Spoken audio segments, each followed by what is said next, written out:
All right, well, like I said, we're going to talk for a little bit about handling disclosures of abuse and your responsibilities around that, how to do it in a way that's compassionate, and resources that might be available for students who have experienced abuse.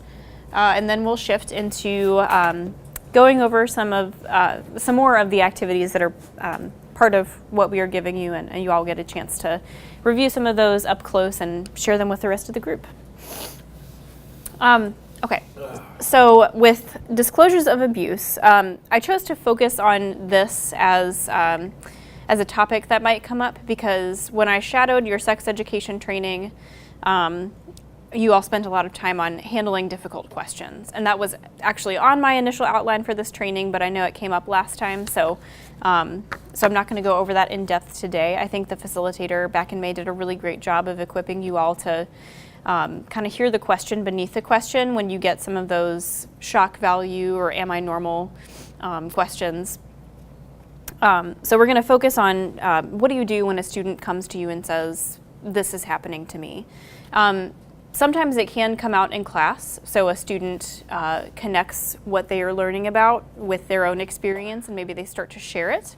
The skills that I am and information that I'm sharing here would really be particular to like a one-on-one setting.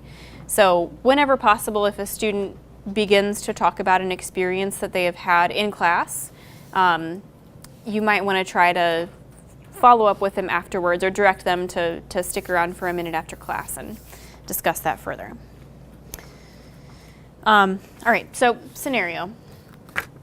You were talking with a student about summer jobs, and she tells you about something that happened to her last summer where she was hanging out with one of her 18-year-old coworkers. They liked each other. He invited her out, and then they were both at this party. They were drinking, and then he pressured her to have sex. She didn't want to, but she gave in after being pressured by him a lot.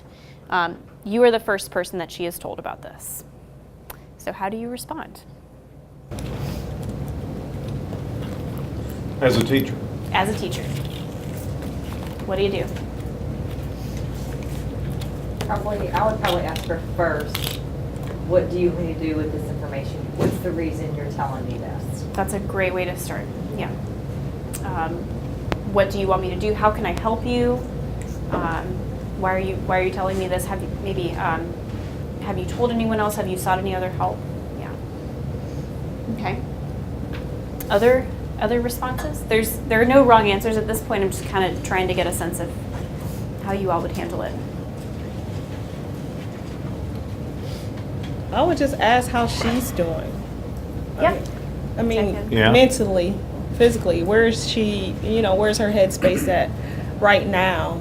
And like you said, how can I be of assistance? But it's important to see where she's at right now because for some reason she's sharing this information. So yeah, and so is she worried about it happening again or, Yeah, so I had a kid tell me this in class in a group like this is probably closer to truth than what you think. Said that if they told you they were having sex, they didn't do it. If they said they didn't have sex, they probably had sex. right. Now I'm not saying that's got to be in the back of your mind that whether this is true or not. Right. I mean, you can't devalue it. You can't overlook it. But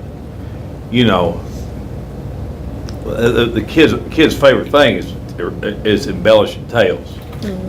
That's their favorite thing to do, whether it's about you or them. That's why I think it's a great place to start, like you said, with asking, what do you want me to do with this information? Maybe not in those exact words, but figure out why they're telling you this. I think it would be different if this student had shared this with the whole class, and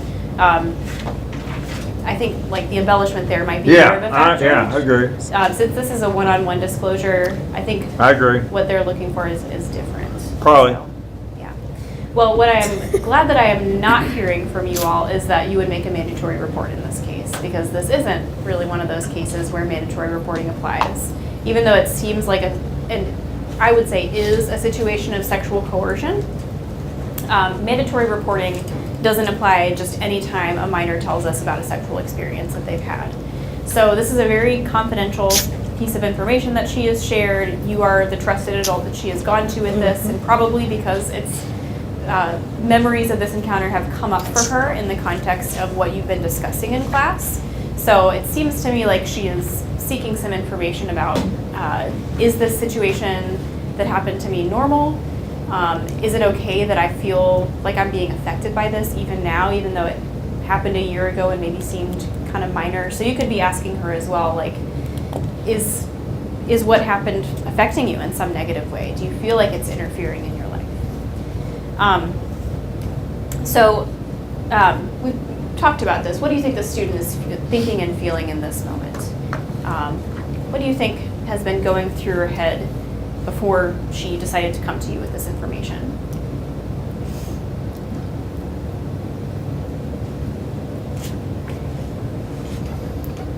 Maybe guilt, not feeling normal, ashamed. Well, she's gauging what you're thinking too. Yeah. Yeah, she If might be you'll nervous judge. about how You you're know. going to respond. What are you thinking? Yeah. So making this kind of disclosure is hard for a student, and it sounds like you all can appreciate how difficult that is.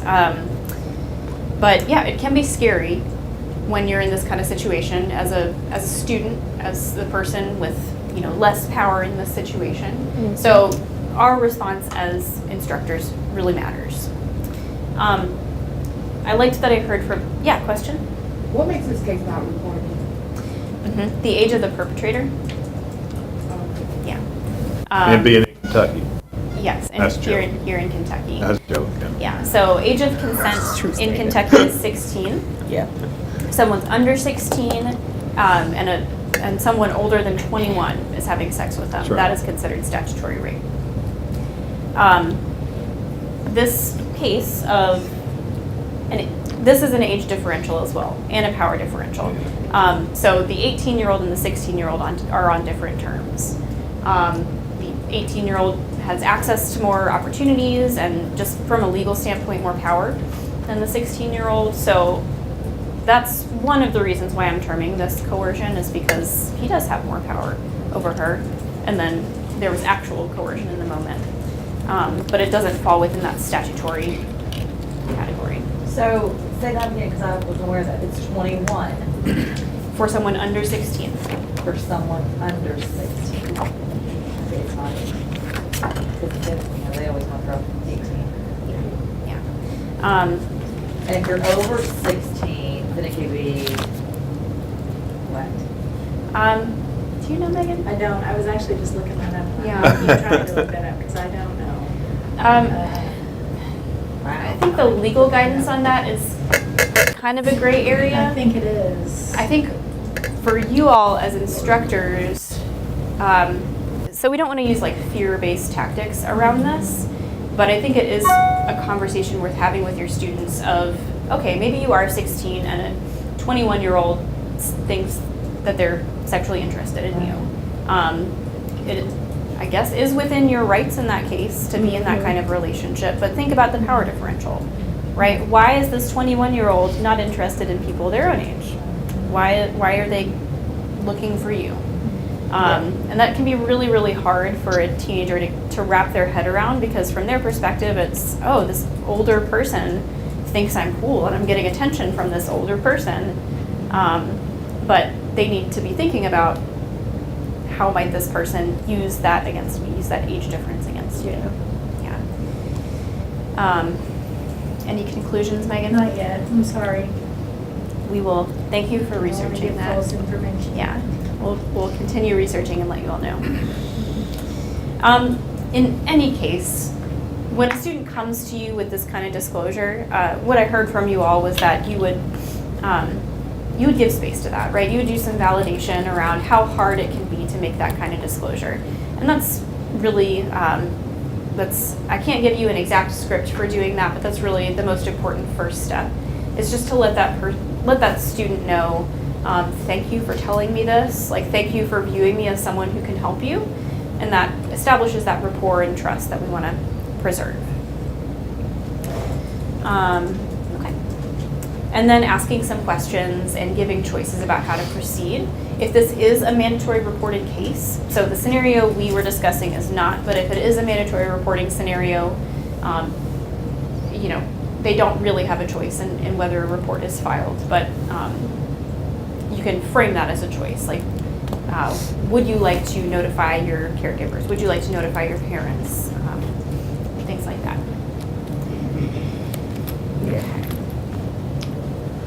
Documentation, this might be more of a guidance counselor role, correct me if I'm wrong on that. But you could just get the students' involvement in, like, how can we share this with the counselor? We're both on the same team, we both want to help you, but I do have to let the counselor or AP know about this. And then with documentation, just being sure to have some kind of record of what was disclosed. So direct quotes, if the student has presented with any associated issues, like they're saying, my grades are dropping right now because of what has happened to me, make sure to document that. And then the word alleged actually doesn't have to be in any of your documentation because we are not investigators, right? The word alleged applies if it's a law enforcement officer or officer of the court reporting this information. So you could instead say something like, student disclosed X, Y, and Z happened. Okay. Follow-up is key. So after the disclosure, just checking in a couple of days or weeks later, seeing how they're doing. If the parent was notified, you want to follow up with them as well. Just a note, the Center for Women and Families crisis line, which I can't believe I failed to bring a card with that on it for you. Maybe Megan has some. She's a rock star.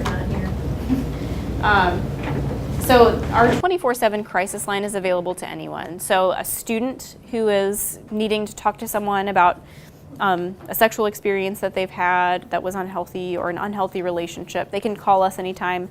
Parents can call us as well. So parents who are freaking out about, how do I talk to my son or daughter about this, or caregivers who don't know how to talk to their child about it, can call us and get some advice around that.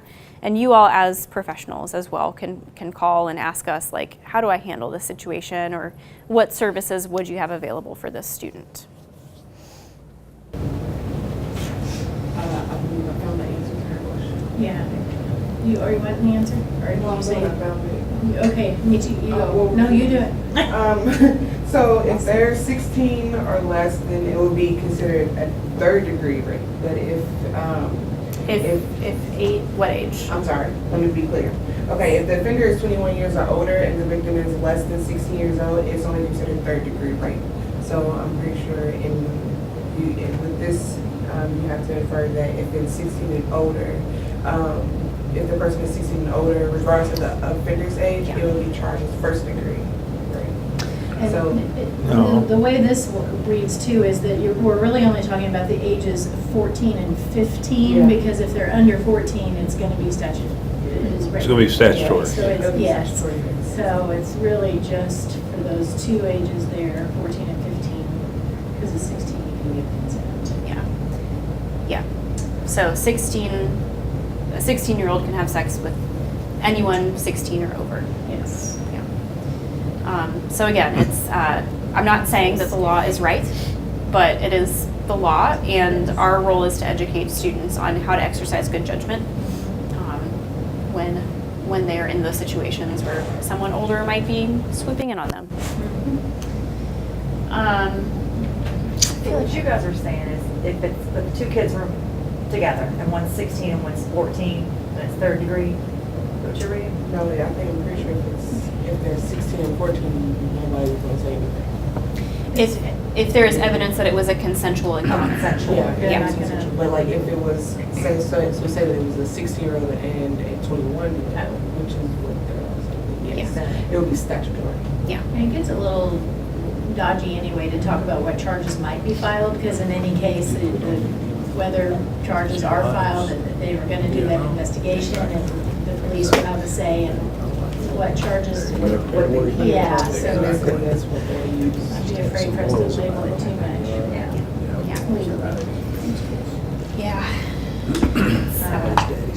Not attorneys, right? Right now. I was just thinking about that, when, you know, in high school, like whenever you see a sophomore and senior, you know, Right. when you hear those stories, that who done this, yeah, trying to make it more. Yeah. So even within high schools, we have couples with a large age difference, Oh, yeah. a couple years age difference. Yeah. So let me be clear: sexual assault can happen in any kind of relationship, including of people of the same age. So that also is our role, to help students not coerce one another and recognize and set boundaries if they do feel like they are being coerced. Okay, any other questions for right now? Did you want to go and give us that number? Yes. And I will walk my car and go get some. Thank you. Yeah, of course. So we have safety cards we'll give you, but the crisis line number is 502-581-7222. And that is, again, 24/7. You can call us anytime. We are there to give advice and ideas of how you might handle certain situations. That resource can be used anonymously. So say a minor is calling us and they have an experience of sexual abuse or assault that would be a mandatory report. If they want to remain anonymous and keep that confidential, they don't have to give us any identifying information, right? We then don't have to make a report if there's no personal identifying information to report. So I'm saying that because I think teens and adolescents really need that kind of autonomy. When they're having an experience like this, it can be really disempowering to make a disclosure and then immediately hear, I have to make a mandatory report. So it can be helpful to be able to give them an option, even if you do have to report the conduct that they've disclosed to you. You could say, here is a resource where you can talk to somebody more about this anonymously without further information being shared about the experience. Okay, so a couple legal notes. Our mandatory reporting laws don't require that all sex crimes be reported to law enforcement. You all know this. Adult victims have the right to decide whether to go to law enforcement or not. Rates of reporting of sexual violence are pretty low, unfortunately, because oftentimes sexual assault is just simply not prosecuted. But adults always do have that right to go to law enforcement or not. If you hear about dating violence or intimate partner violence, so sexual abuse, physical abuse, threats of physical abuse, financial abuse, emotional abuse, things like that, if you hear about that between two adults age 18 and over, that is not a mandatory report, right? That person might be in a lot of danger, and we still want to get them connected to resources. You used to have to report that to APS. You don't have to anymore. So, you know, if you hear about two seniors who are both 18, they're in a dating relationship, you would want to get them connected to a place like the center, but you wouldn't have to report that anywhere. Okay. As you all know, you do have to report known or suspected child abuse. That's by a parent, guardian, person in position of authority, or again, those statutory age limits. As you know, CPS is not law enforcement, though sometimes they will get law enforcement involved in emergency situations, but that can be a helpful thing to remind a student if you're making a report. You can remind them, this doesn't mean that the police are going to show up at your house and take you away or take you in for questioning. Not all reports lead to an investigation. Not all investigations lead to action, separation of the family, or anything like that. So once you do make a CPS report, it is kind of out of your and the student's hands, but these can be some helpful reminders to give to them that you can still advocate for yourself within this setting. And so I feel like we have like a cascade of exceptions here. So the one thing you do have to report to law enforcement when it comes to sexual offenses is if it occurs on school property or at a school-sponsored function. You all know this, I'm assuming. So two students one student assaults another at the prom or something, or at a game, that would have to be reported to law enforcement. Okay. So some options you might offer to a student who discloses abuse. If they want total confidentiality, they don't have a ton of options. But if they want to discuss this with somebody who's not bound by mandatory reporting requirements, they can talk to a clergy person.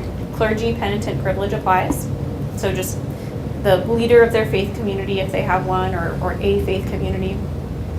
And they can call the crisis line at the Center for Women and Families, or another crisis line like RAIN, the Rape, Abuse, and Incest National Network. They can call that as well. So like hotline-like resources can be used anonymously without mandatory reporting.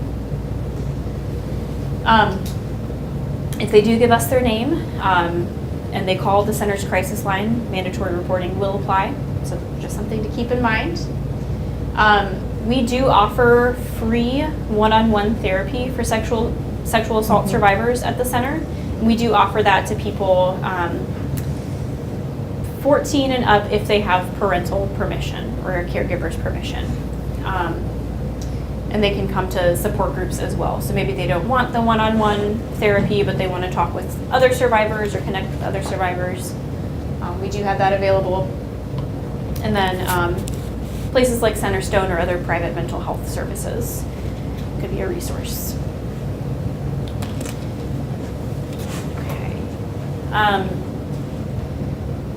So are you all familiar with sexual assault forensic exams, or just the idea of them? Okay. So it's what's commonly known as a rape kit. It collects evidence from the body of a sexual assault survivor. So this would be a resource to share if you have a student who comes to you and says, this thing happened to me this weekend, right? If it was a really recent assault or an instance of abuse, safe exams are free at all area hospitals. It doesn't cost to get a safe exam done. If there is related medical treatment, so they have an injury that they're getting treated as well, there would be the cost associated with that. But they are free at all area hospitals, and they are available without parental consent for people over 18, or I'm sorry, for people over 14. Over 14. Oh, okay. 14. 14 is the medical age of consent here in Kentucky. So if you have a high school student who was sexually assaulted, they don't want their parents to know, they can go to that hospital and have that done for free. Anytime someone shows up at a hospital reporting sexual assault, that hospital notifies the center. So we'll send an advocate to meet with that young person in person and provide them that support. How often would you say that a kid goes by themselves and does that? Yeah, in 72 hours. I mean, how really? Right. Frankly, I haven't had it happen. Usually it's a parent that brings the kid in. Yeah. So, but this is now a resource that you have in your pocket, because sometimes you find out before the parents do. And if it was a I recent didn't know assault, this, so yeah. Definitely. Yeah. Right. It's, Yeah, so if you do find out from a student that this happened recently to them, and even if they're just thinking about potentially pressing charges against the person who assaulted them, it's better to get the exam done, and that's usable evidence. Yeah. That's better than the reverse, where they maybe decide not to have the exam now, want to press charges later, but then there's no physical evidence. Yeah. Any other questions about this?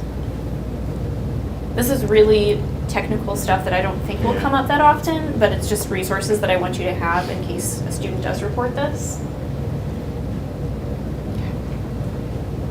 And, you know, y'all, these are great resources when you're teaching that skill, accessing valid and reliable Information. products and services. So. Yeah. True. Okay. Oh, the one note on here. So for minor victims, and this is really for situations of child sexual abuse where the abuse is usually ongoing and there is a grooming process that has taken place. a minor child who has been sexually abused, they can get a forensic exam at any time. Usually within 72 hours is when there is evidence available on the body that can be collected. There is also a forensic interview component for situations of like ongoing abuse by a caregiver, and that forensic interview collects, it's done by a trained professional, it collects non-physical evidence of abuse that might have happened that can be used to build a case against the perpetrator. So this would apply if you have a student who comes to you and says, my parent has been sexually abusing me, or my other family member, coach, or something like that.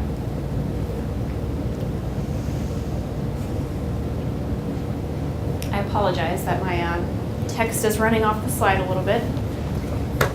Civil protection orders. What's going to come out of the stuff that's happened down in Grayson County and over here in Indiana? I mean, is JCPS got any plans at all to do anything about being able to check on, do better background checks on people, or? We just had to fill out that form. I know that thing, but Yeah. what was that the most ridiculous thing you've ever seen? Yeah. They said, well, who's going to witness this? Well, anybody can, just anybody just sign it there. Is that what they told y'all? Yeah. So anybody just, anybody sign it. Our clerk was like made sure that she signed it, like she was the only one who was signing it. Well, they told us just let anybody sign it. So I'm not going to be, just sign it for me. I swear to God, that's what they They said. said anybody could witness. Yes. Well, they're just witnessing, not the. Well, but that makes it sound like it's not very serious. That takes a serious tone, that takes any seriousness out of it. No, they're just witnessing that you filled that out, and then they'll check out that information. They'll verify the information. Yeah, but the point is, it needs to be a Yeah. So needs to be a significant thing, and it Yeah. seems like we ought to be checking it more. Yeah. So I'm not familiar with the particular case you're talking about, but it sounds like recently there were He school reads personnel A-lots. who were Oh, sexually yeah. abusing students, and it Oh, was. yeah. So JCPS is taking some preventive measures now. Well, I guess, It's a Kentucky Yeah. state law. But I don't It don't came understand from what the I said. state. Well, what are you talking about? Can we go back up to that? What? It's that one school where 3 or 4 different we've had 4 in the last sexually 2 abused. years. Yeah. Well, And yeah. so it's Kentucky not had And us then- all then fill our out a principal form over here with that our set the social camera up. security number to say we had never been Grayson County? charged. No, over here in Indiana, Sexual. over in Jeffersonville. Oh, so that was them Oh. trying to make sure that High there school was, in Jeff. but Middle school. what about possible ongoing situations? Like what could Thank they, you. how are we going? Presently. Yeah, I mean, Yeah. so what? They've never been charged. Like, but what? And that's the thing. Like, there are a lot of that's the situation with sexual assaults. People don't get charged. People Yeah. don't get accused and all this stuff. So, what can we do? What are we doing? What are we need to do? I don't know the question. The correct answer to ask, but yeah, okay. Just seems like something ought to be. Yeah, I agree because Grayson County. I mean, the one in Indiana is just mind blowing. I can't even. I know, it's just understand. unbelievable. And then Grayson County with his students in middle school. Did he I set up just- a camera though? Like what in the hell? Oh, yeah, assistant principal has set up a camera in the In the bathroom. restroom. Yeah. Yeah. So I don't know that I can really speak What's going on around to that broad. I know, I didn't know if you might have Yeah. heard something or. And I wasn't that familiar with that case, but thank you for sharing that. That was Yeah. disturbing. Yeah, you all are bringing up great points about like it's a preventive measure to ask your staff to sign a paper saying you've never been charged with sexual abuse. That's what the sex offender registry is for, I thought. But Thought, yeah. but people who engage in sexual abuse often aren't caught, aren't charged. So I know. yeah, I wonder what other preventive measures could be put in place. I don't know, but something ought to be. Yeah. I Yeah. mean, I don't know, because there are a lot of schools who's like, well, we're gonna put cameras everywhere. But then that's. But the that's when real you problem go to is, the like, Yeah, they'll the punish me, but privacy they won't issue for punish sure. women. They're all sex offenders. I think so there are we things can't like be a gray area. Correct. like primary prevention, where we're educating students. Because all that's going to happen is women is Because going to sexual just abuse increase. happens because a person who has authority over Right. the student exploits that and makes the student believe that this is part Okay of that behavior. relationship, or that this is something that they have to deal with, or that they can't speak out about, or something that's not wrong. So I know ECHO, Exploited Children's Health Organization, has Right. good prevention programs around, for students, here's how to tell if someone might be grooming you for, they wouldn't use that specific language, grooming you for sexual violence, but that's the goal of the program, is to give students an understanding of those warning signs.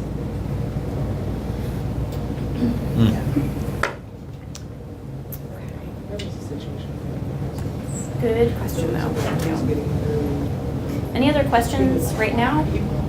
No, I'm a little disturbed. I do want to share one more resource, because this is something that's available to minors. The civil protection orders. So it's what we might think of as like a restraining order. So a student who has experienced dating violence, sexual assault, or stalking can file for a protection order against the person who committed that. It's a civil order, so it's not a criminal charge, but it places restrictions on that person who has been named in the petition, the respondent, on whether or not they can contact that person, and if the respondent violates that protection order, it could lead to criminal charges. So these are available to survivors regardless of age. If a minor is filing for it, they have to have a parent or caregiver with them. But this is available as well. So if, say you have a student who is experiencing dating violence from a coworker at their after-school job, you could let them know that civil protection orders are available to them, and that would place some restrictions on not only the respondent, but the employer would have to hold that civil protection order up as well, and make sure that like the students aren't working together at the same time, or at least that's theoretically It how is, it's supposed to right. work. Some employers are really resistant to helping enforce them. And it can be complicated in schools too, as you all, sorry. No, please No. share. As you're probably well aware, you know, if you have one section of Health. archery, or one section of health, which I know you might have 15 sections of health, but you know, those protective orders would say that those students are to be kept away from each other, but the law requires that everybody gets equal access to their public education, Yes. right? So then other steps have to be put into place to try to keep those kids as far from each other as possible. Man, And that's that's really cool. something that Yeah. Title IX negotiates. I'm less familiar with how that works out in JCPS, but those points can be figured out, and there are protections for those kids, but it does get a little complicated inside sure. one school, you know. Yeah, I bet, Those yeah. hallways that only go, you know, Yeah. certain places, so. Yeah. Sure. So it's complicated. It's a bigger. Thank you for adding that. It's a bigger picture than any one of us in this room has all the answers to. That's like an administrative.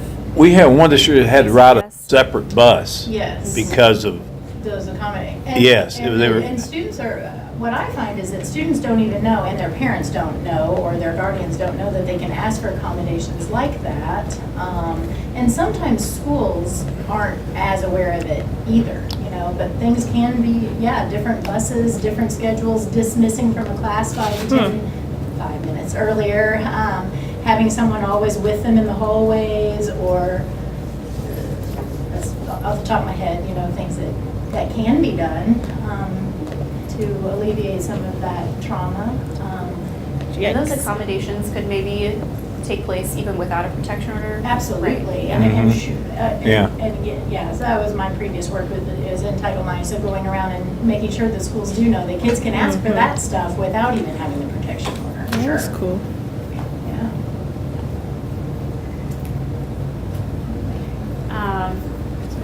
Messy. Messy, for sure, for sure. Yeah, I think a student who has experienced dating violence or sexual assault, it's good for them to know that protection orders are a resource and they are entitled to that, okay? We never want to try to deter them from seeking a protection order or seeking accommodations because it's going to make things hard for that other student or for administration. It's that student's rights, and when they've been through a traumatic scenario like this, they have every right to feel safe where they are, and the burden is on the person who committed that or allegedly committed that to adjust their behavior accordingly. They still have rights as the accused, but the last note on here that's kind of cut off is just that if a person, a student, decides to press criminal cases of sexual assault, the LMPD Special Victims Unit has a victim advocate. So it's a non-officer staff position who gives support. They're kind of like a social worker. They give support to that victim to get through those criminal proceedings because that can be very, very long and convoluted. So that's another resource that's available as well. Okay. I did want to add a note too about disclosures of abuse from the abuser. And I want to make a distinction between the students who, like you said, make jokes about what they're doing without really having an intent to do that. So I cannot tell you how many times I've been in a classroom where we talk about, I show the video where the girl turns her head and has a bruise on the side of her face and the kids laugh, and sometimes they say things like, yeah, I would do that to my girl too if she were texting other guys. That's not a disclosure of abuse, right? That's an unhealthy attitude that we want to check, but that is not a disclosure of abuse. Oh, that's right. So it's good to remember that attitude influences but is separate from behavior. And if we can shift those attitudes and behaviors in the classroom and help students get an understanding that what is common is not always normal or healthy.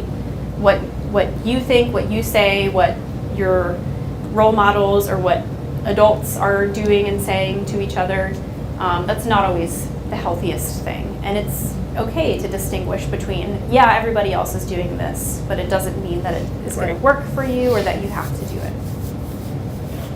So some of the activities in the analyzing influences section would guide that conversation. So how would you check it? How would you check it? What would you have, how would you have handled it? Yeah, so if you have a student who says something like, I did this to my partner, right? I got my partner's passcode to their phone and looked through their text messages. I would say, without shaming that individual, without telling that person, that's a bad decision that you made, name that behavior is hurtful or could be hurtful, and emphasize that most people would agree that it's hurtful, right? We want to emphasize what we want the norm to be or what it is that most people would agree that behavior is hurtful. You can ask, would you want to be treated this way?